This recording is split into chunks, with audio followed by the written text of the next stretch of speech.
The smell of whiskey and tobacco hung thick in the air of Murphy's saloon like a dirty blanket nobody wanted to wash. Dust particles danced in the weak light that struggled through grimy windows, and the wooden floor creaked under worn boots that had walked too many miles and seen too much trouble. Lucy May stood near the door, her worn dress patched in 3 places and her hands still dirty from milking their last cow that morning. She watched her father hunched over a poker table, his shoulders shaking with each card he turned over. The other men around the table looked like vultures circling something already dead. "Come on, Morrison," growled the man across from her pack. "You got to have something left to bet with." Her father's name was Henry Morrison, but most folks just called him Hard Luck Henry. Today, that nickname felt more true than ever. Lucy May could see the sweat dripping down his neck, even though the saloon was cold. His shirt had yellow stains under the arms, and his hair stuck to his head like wet grass. The man demanding payment was Jake Wheeler, though everyone called him Snake Eyes on account of how his pupils seemed to move independent of each other when he was thinking up something mean. He had yellow teeth that reminded Lucy May of corn kernels left too long in the field, and when he smiled, which wasn't often, it made her stomach turn over. "I got my homestead," her pa said, his voice cracking like old leather. "It ain't much, but the land's got water rights." Snake Eyes laughed, but it sounded more like a cough. "Henry, I seen your place. Ain't worth the nails holding the house together. You got anything else?" Lucy May felt her heart start beating faster. She knew what was coming before her pa even looked back at her. When their eyes met, she saw something die in his face. The same look she'd seen on wounded animals right before they stopped fighting. "I got my daughter," he whispered. The words hit the room like a gunshot. Even the piano player in the corner stopped his sad tune and turned to stare. Lucy May felt her knees go weak, and she had to grab the door frame to keep from falling down. "Pa, no," she said, but her voice came out so small, it barely made a sound.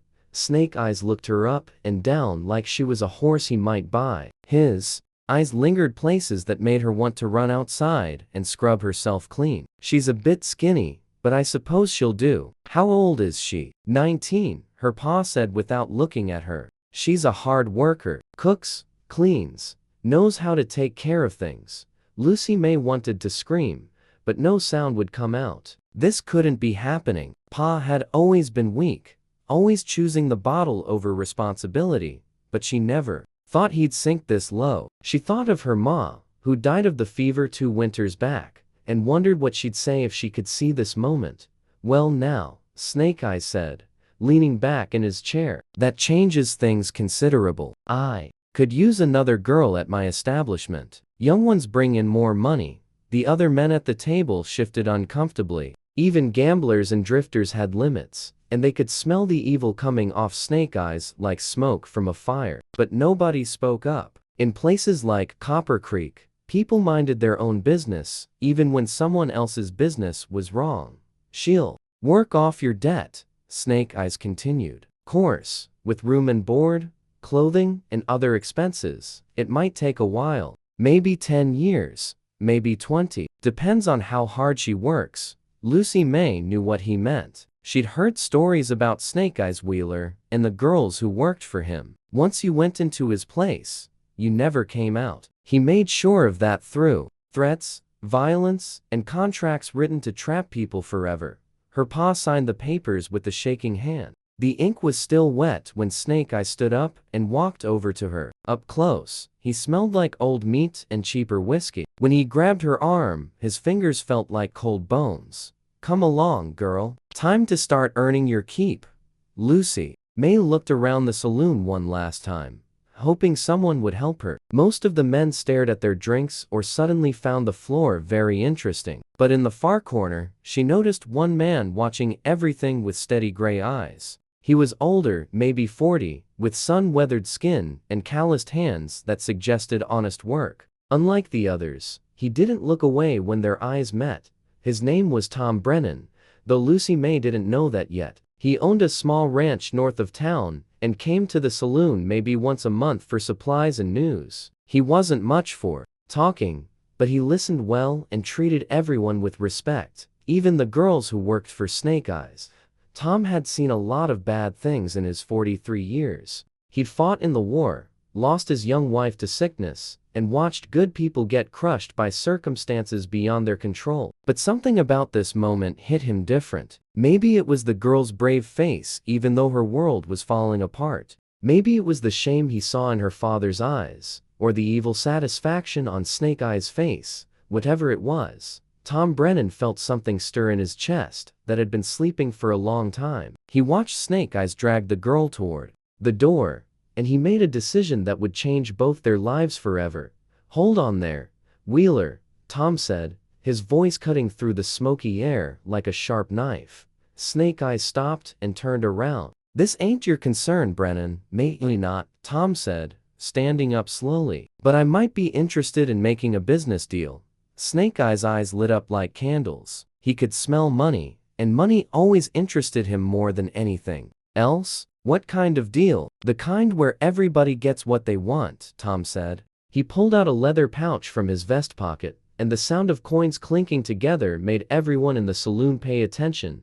Lucy May stood frozen between the two men, afraid to hope, but unable to stop herself from wondering if this stranger might be her salvation. She'd never seen him before, but something about his calm presence made her feel less afraid.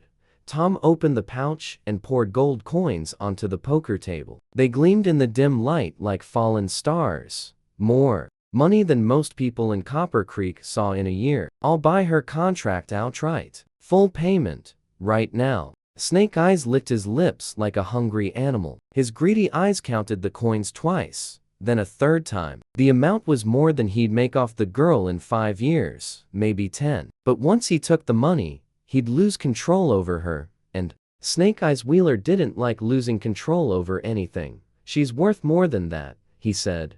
But his voice lacked conviction. Tom added more coins to the pile. "That's my final offer. Take it or leave it." The saloon had gone completely quiet, except for the ticking of the old clock behind the bar. Lucy May held her breath, afraid that any sound might break the spell and send her back into Snake Eyes' clutches. Finally, greed won over control. Snake Eyes scooped up the coins and shoved them into his pockets. "She's yours, Brennan. But don't come crying to me when you figure out what kind of trouble you just bought yourself." Tom ignored the threat and walked over to Lucy May. Up close, she could see kindness in his eyes, something she hadn't seen in a man's face for longer than she could remember.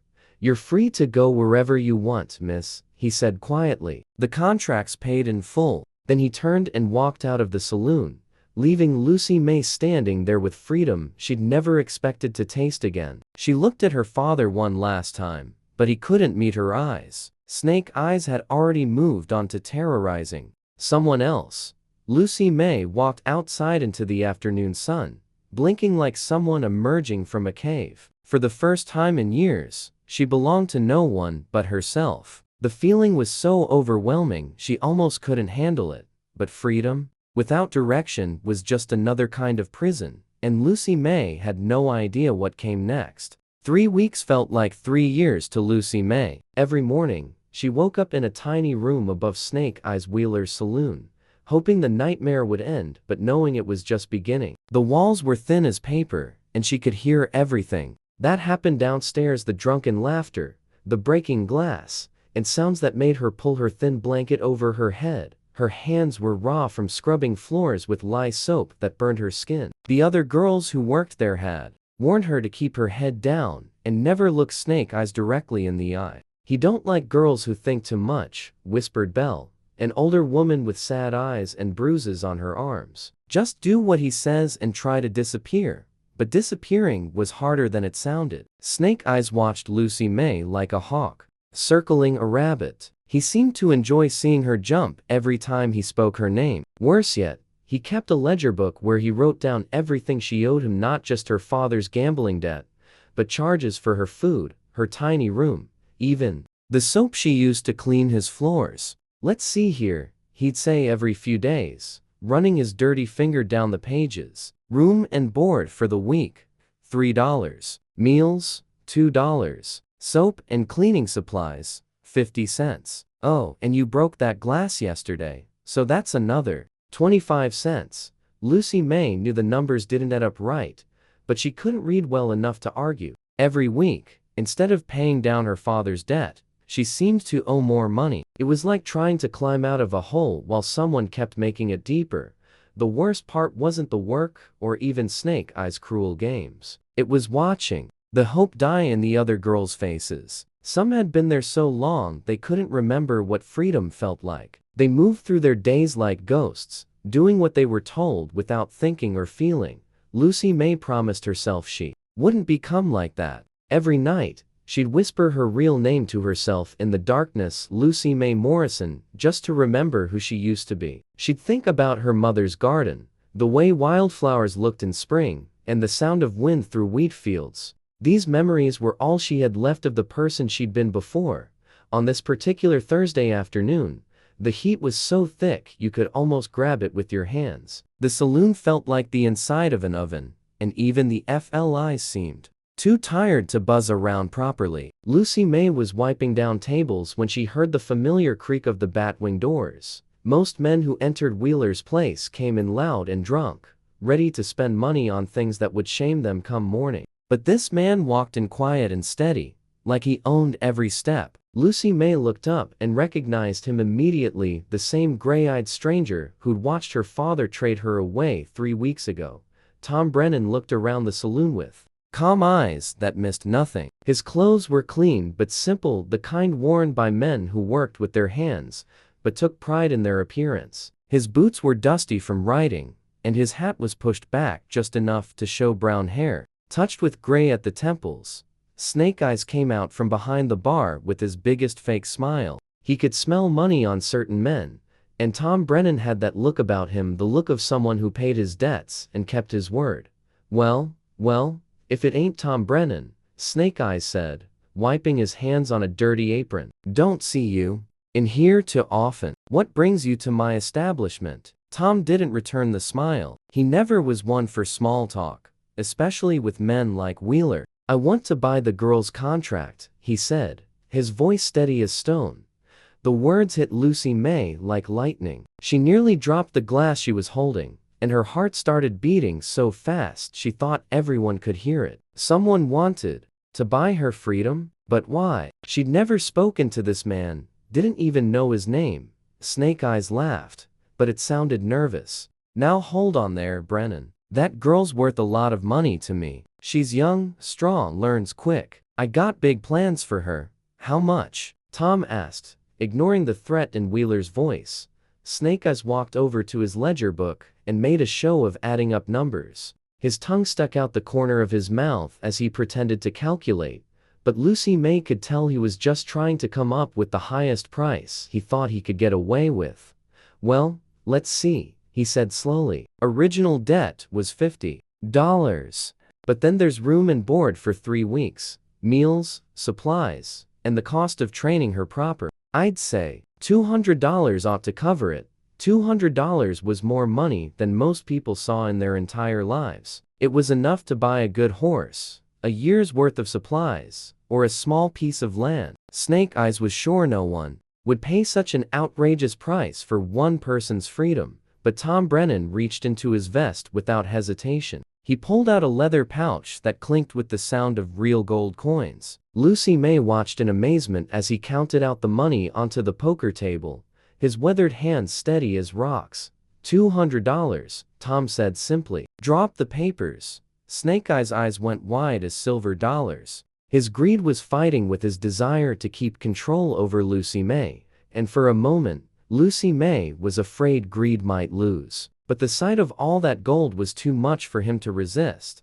You sure about this, Brennan? Snake Eyes asked as he pulled out the legal papers. Girl like that comes with problems. She ain't been broken in proper yet, if you know what I mean. Tom's jaw tightened, but his voice stayed calm. Just sign the papers, Wheeler. The scratching of the pen on paper was the most beautiful sound Lucy May had ever heard. Each letter Snake Eyes wrote was like a key turning in a lock, setting her free from a cage she'd never thought she'd escape. When he finally pressed his seal into the hot wax, she felt like she could breathe for the first time in weeks. She's all yours, Snake Eyes said, scooping up the gold coins. But don't come crying to me when you figure out what kind of trouble you bought yourself.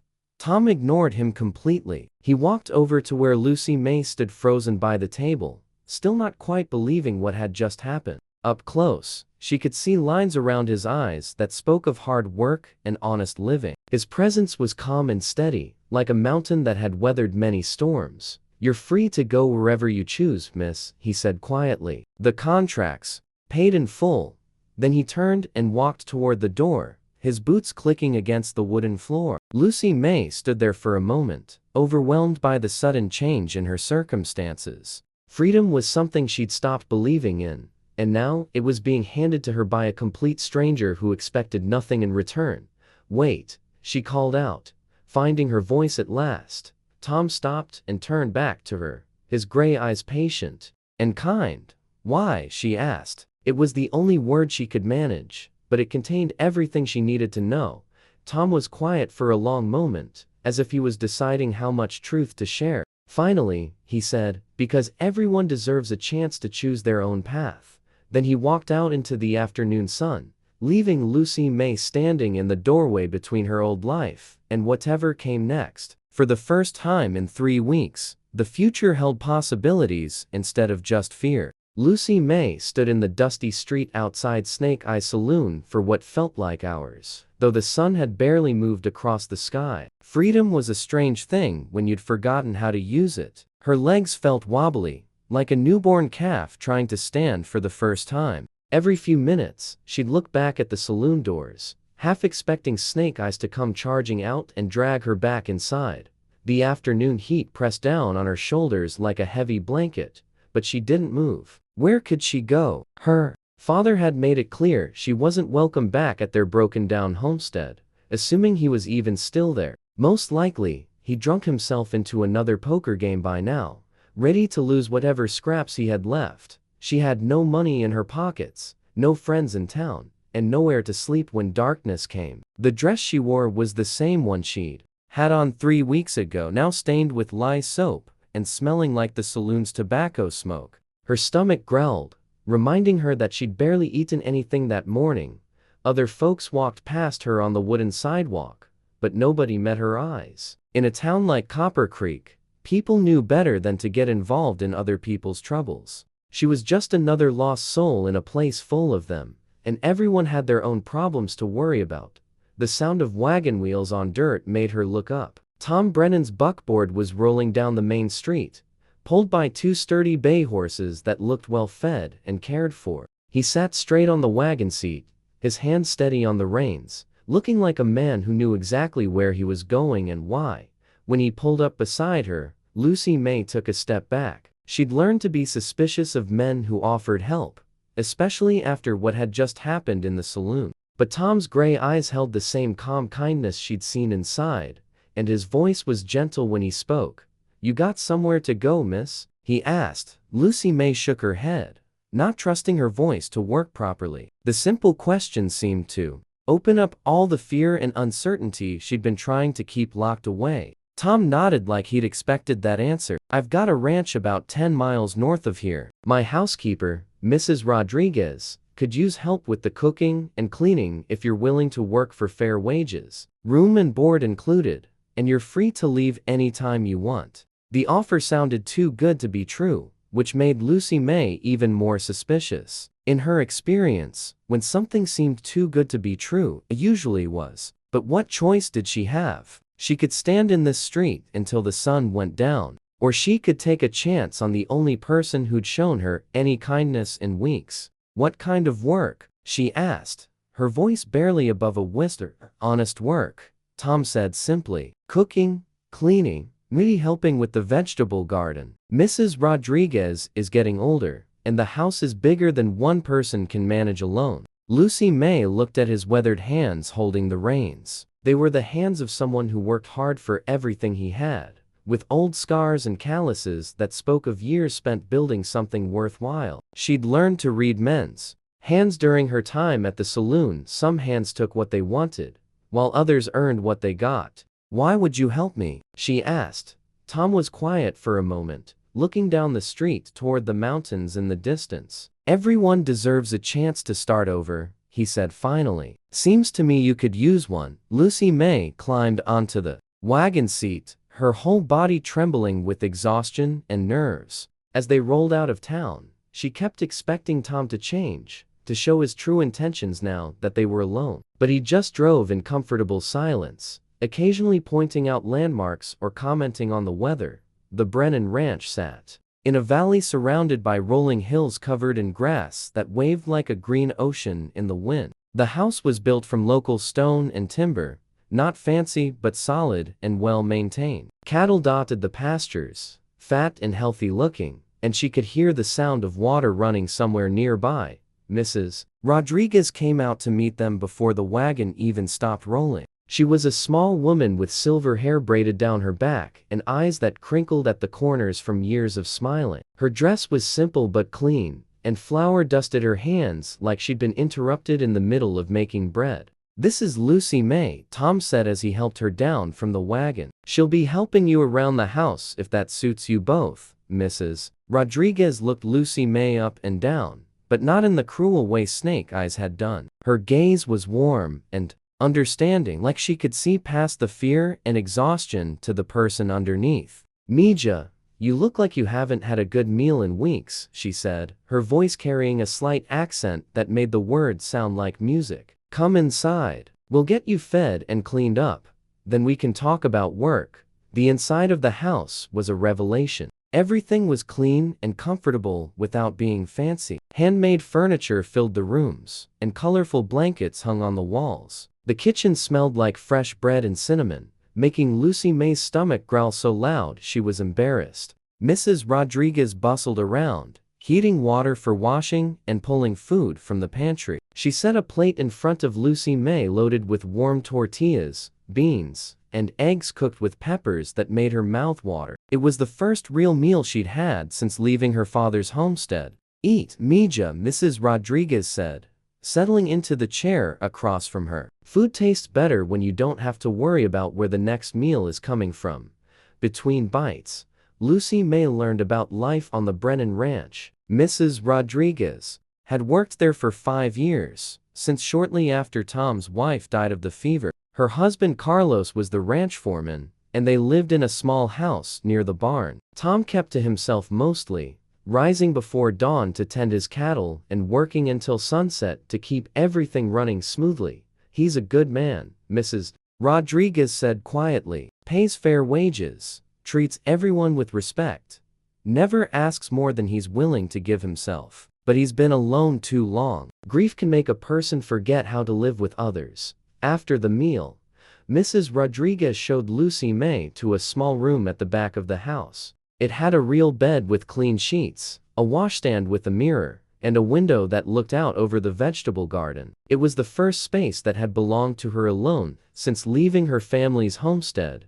"This is your room for as long as you want it," Mrs. Rodriguez said. "Tom doesn't allow any drinking on the ranch, and he expects honest work for honest pay. But he'll never ask you to do anything that goes against your conscience." That first night, Lucy May lay in the soft bed listening to sounds. She'd almost forgotten wind rustling through leaves, cattle lowing in the distance, and the peaceful quiet that comes when good people are sleeping safely under their own roof. For the first time in weeks, she didn't have to worry about someone coming through her door uninvited. She thought about Tom Brennan, trying to understand why he'd spent so much money to help a stranger. Most men she'd known wanted something in return for their kindness, but he seemed content to ask for nothing more than honest work. It was a puzzle she couldn't solve, but maybe that was because she'd forgotten that some people did good things simply because it was the right thing to do. As sleep finally took her, Lucy May allowed herself to hope that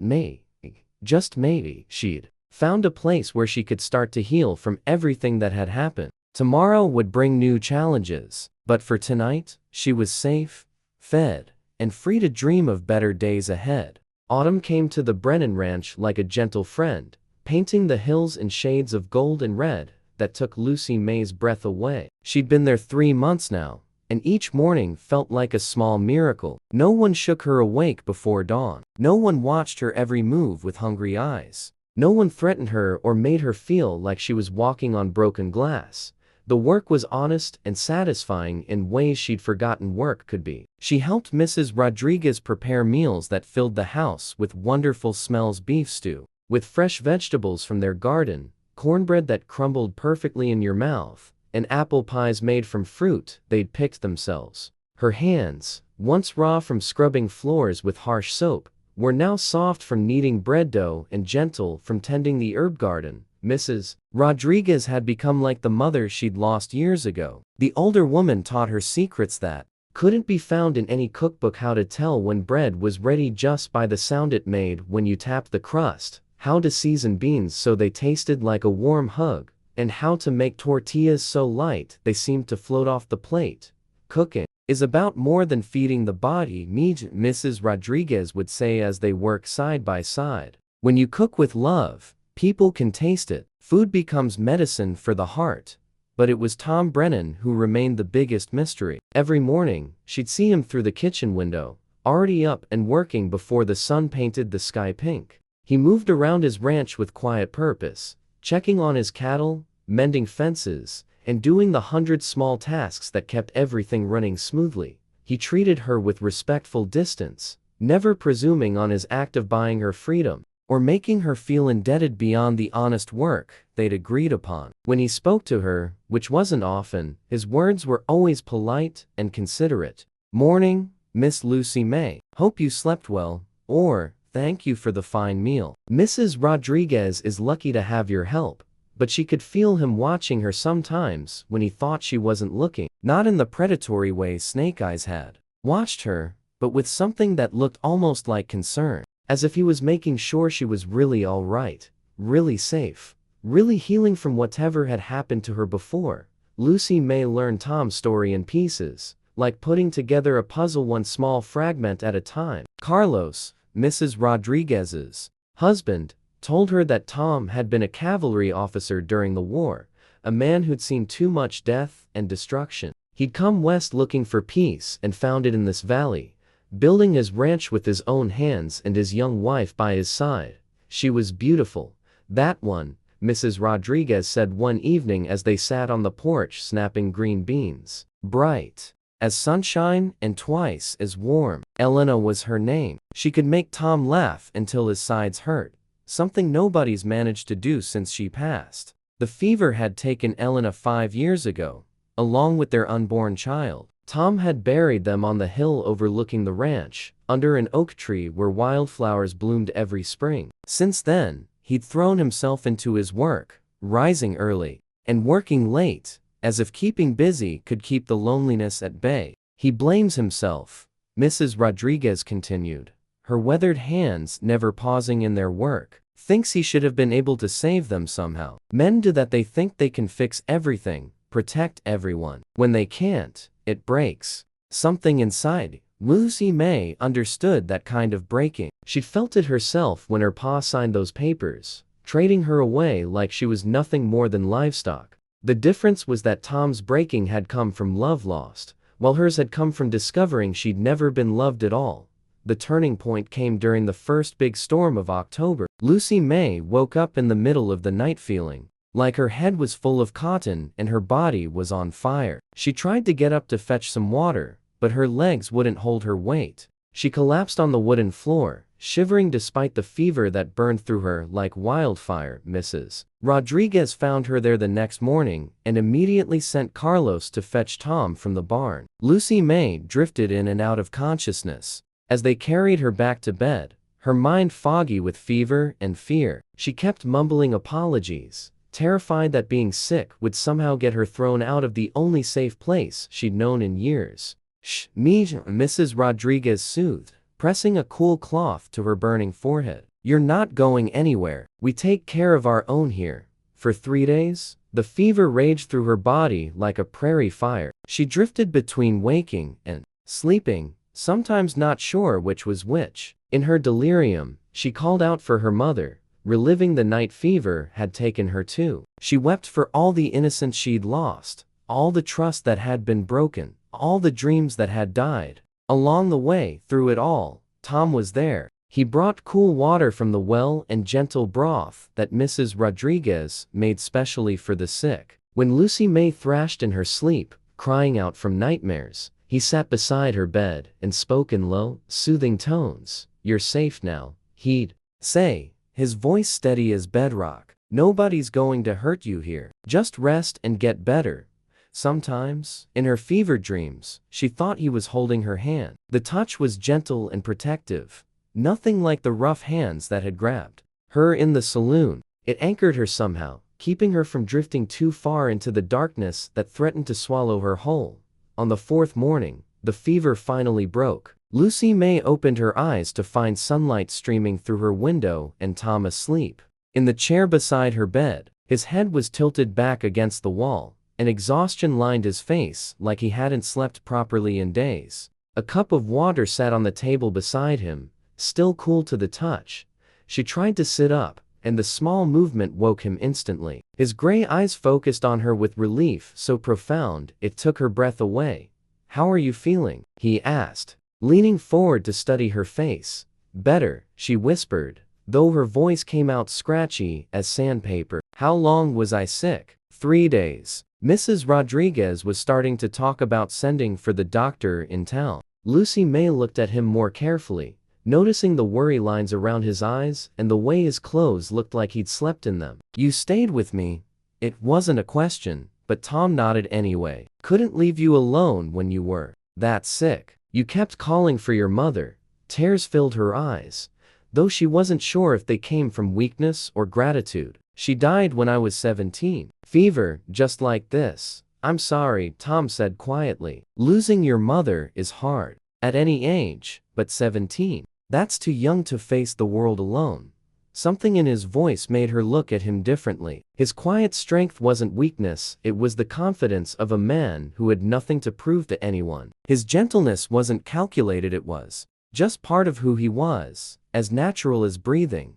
"Why did you buy my freedom?" she asked suddenly. "Nobody does something like that for a stranger." Tom was quiet for a long moment, staring out the window toward the hills where his cattle grazed. "Maybe because I know what it's like to feel trapped by circumstances you can't control. Maybe because I think everyone deserves a chance to choose their own path." He stood up slowly, like his joints were stiff from sitting in the hard chair. "Mrs. Rodriguez has been making soup for you all morning. I'll go tell her you're awake." After he left, Lucy May lay in bed thinking about the past 3 days. Tom Brennan had spent his own money to free her, given her honest work and fair wages, and then sat by her bedside when she was sick, asking nothing in return. She was beginning to understand that healing was possible even for hearts that had been shattered beyond recognition. Outside her window, she could hear him talking to Mrs. Rodriguez in the kitchen, his voice warm with relief. For the first time since her mother died, Lucy May felt like she belonged somewhere, like she mattered to people who cared whether she lived or died. The feeling was so overwhelming she had to close her eyes and let the tears come, but for once, they were tears of gratitude rather than grief. Winter came to the Brennan Ranch like an unwelcome visitor who planned to stay too long. The first snow fell in November, dusting the hills with white that looked pretty from inside the warm house, but promised months of hard work ahead. Lucy May had never experienced a real winter on a working ranch, and she quickly learned that cold weather didn't stop cattle from needing care or fences from requiring repair. The blizzard that hit in December was unlike anything she'd ever seen. Snow fell for 3 straight days, piling up against the house until the windows on the north side were nearly covered. The wind howled like a living thing, rattling the shutters and finding every small crack in the walls to send icy fingers. Inside, Tom and Carlos spent those 3 days fighting their way through the storm to check on the cattle. They'd come back to the house looking like snow ghosts, their faces red with cold and ice hanging from their mustaches. Mrs. Rodriguez would strip off their frozen coats and push them toward the fire while Lucy May heated soup and coffee to warm them from the inside out. "Lost 12 head, Tom said on the 3rd night, his voice heavy with exhaustion and worry. "Found them frozen in the draw behind the north pasture. Should have moved them closer to the barn before the storm hit." Lucy May saw the guilt in his eyes and recognized it immediately. It was the same look her pa used to get when the crops failed, or when he lost money gambling. The look of a man who blamed himself for things beyond his control. You can't predict everything, she said quietly, setting a bowl of hot stew in front of him. Sometimes bad things just happen, no matter how hard you try to prevent them. Tom looked up at her with surprise, as if he'd forgotten she was capable of offering comfort instead of just receiving it. Those cattle represented half a year's income. Can't afford many losses like that. Then we'll work harder to make up for it, Lucy May said simply. That's what people do when they care about something. They find a way to keep going. The word "we" hung in the air between them like a bridge neither had expected to build. Lucy May felt her cheeks warm as she realized what she'd said, but she didn't take it back. Somewhere over the past few months, this place had stopped feeling like temporary shelter and started feeling like home. When the storm finally passed, they discovered the barn roof had partially collapsed under the weight of the snow. The sight of broken timbers and scattered hay made Tom's shoulders sag with defeat. Repairing it would take weeks of work and money he couldn't spare after losing the cattle, but Lucy May surprised everyone, including herself, by rolling up her sleeves and diving into the work. She helped Carlos clear the debris, learning to swing a hammer and handle lumber like she'd been doing it all her life. When her hands got cut up from the rough wood, she just wrapped them in cloth and kept working. "Mija, you don't have to do this," Mrs. Rodriguez said, watching her struggle to lift a heavy beam. "This is men's work. Work is work," Lucy May replied, wiping sweat from her forehead despite the cold air. "And this is my home too." Tom overheard her words and stopped what he was doing. He'd been trying to protect her from the harder parts of ranch life, thinking she'd been through enough already. But seeing her determination to fight for something she believed in reminded him of Elena, who'd never backed down from a challenge either. Working side by side through those cold winter days, Lucy May and Tom developed an understanding that went deeper than words. She learned to anticipate what tools he'd need next, and he began trusting her with tasks that required real skill and judgment. When her muscles ached from the unfamiliar work, he'd quietly take over the heaviest lifting. When he pushed himself too hard and his hands shook with exhaustion, she'd bring him coffee and make him sit down for a few minutes. The barn was nearly finished when Jake Wheeler rode onto the ranch in early March, bringing 2 armed men with him like shadows that smelled of trouble. Lucy May was hanging laundry on the line when she saw them coming, and her blood turned to ice water in her veins. Snake Eyes looked exactly the same: yellow teeth, cruel eyes, and that smile that made decent people want to take a bath. But now, he seemed smaller somehow, less frightening than the monster who'd haunted her nightmares. Maybe it was because she was standing on Tom Brennan's land, surrounded by people who cared about her, instead of trapped and alone. Well, Snake Eyes called out as he dismounted. "If it ain't my little runaway bird. You been hiding out here all winter?" Tom appeared from the barn so quickly it was like he'd materialized out of thin air. Carlos followed close behind, and both men were expressions that would have made smart people reconsider their business. "You're not welcome on my land, Wheeler," Tom said, his voice calm but carrying an edge that cut like a knife. "I suggest you turn around and ride back where you came from." Snake Eyes laughed, but it sounded forced. "Now hold on, Brennan. I got legitimate business here. That girl stole money from my establishment before she ran off. I'm here to collect what's owed." "She didn't steal anything," Tom replied, reaching into his vest. He pulled out the legal papers he'd kept in his desk drawer all winter. "I bought her contract fair and square. Says right here she's free and clear of any debt to you." But Snake Eyes wasn't ready to give up. "Funny thing about contracts, Brennan. Sometimes they get lost or destroyed. Hard to prove something exists when you can't find the papers." His 2 companions moved to flank Tom, their hands resting on their gun handles. Lucy May felt fear rising in her throat like bile, but it was different from the helpless terror she'd known before. This time, she wasn't alone. "The contract's registered with the territorial court," Tom said evenly. "Judge Morrison keeps copies of all legal documents in his files. You want to ride to the county seat and check for yourself?" The mention of legal records and judges made Snake Eyes' confidence waver. He was used to intimidating people who had no protection under the law, But Tom Brennan was a respected landowner with connections and resources. "This ain't over," Snake Eyes snarled, but he was already backing toward his horse. "Girl like that brings nothing but trouble wherever she goes. You'll figure that out soon enough." "Only trouble I see is what just rode away," Tom replied, watching until the three men disappeared over the hill. That evening, as they sat on the porch watching the sunset paint the sky in brilliant shades of orange and pink, Lucy May finally found the courage to speak the words that had been growing in her heart all winter. "I don't want to be anywhere else, Tom," she said quietly. "This is home." Tom was silent for a long moment, staring out at the land he'd worked so hard to build. When he finally spoke, his voice was soft with emotion. "Then stay." But the way he looked at her said everything his reserved nature couldn't express in words. She saw love there, patient and gentle and strong enough to last a lifetime. Not the desperate, grasping kind of love that demanded payment, but the generous kind that gave freely and asked for nothing in return. Their wedding was a simple affair 3 weeks later, conducted by the circuit preacher with Mrs. Rodriguez, Carlos, and a handful of neighboring ranchers as witnesses. Lucy May wore a dress that Mrs. Rodriguez had sewn from blue fabric the color of summer sky, and Tom looked handsomer than she'd ever seen him in his best suit and a string tie.